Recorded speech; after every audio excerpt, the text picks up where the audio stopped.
Recenzia od našej zákazničky na Artmie 3D reliefnú modelovaciu pastu. Táto pasta je dokonalé médium na vytváranie 3D vzorov. Využiješ ju na mnoho materiálov, ako sú drevo, kartón, plátno, no dokonca aj na keramiku, dlaždice, sklo či stenu.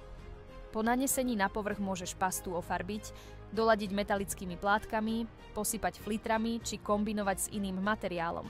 Pasta je po uschnutí vodeodolná, ale ak máš strach o svoje dielo, zafixuj ho lakom v spreji.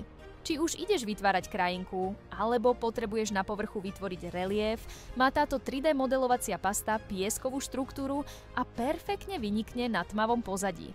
Presne tak, ako to ukazuje naša zákazníčka vo svojej videorecenzii, pastu nájdeš na našej stránke v rôznej gramáži. Nanášanie je jednoduché, stačí ti špachtla, prsty alebo umelecký hrebeň. Ide len o tvoju kreativitu? Daj nám aj ty vedieť, ako sa ti pracuje s našimi produktami.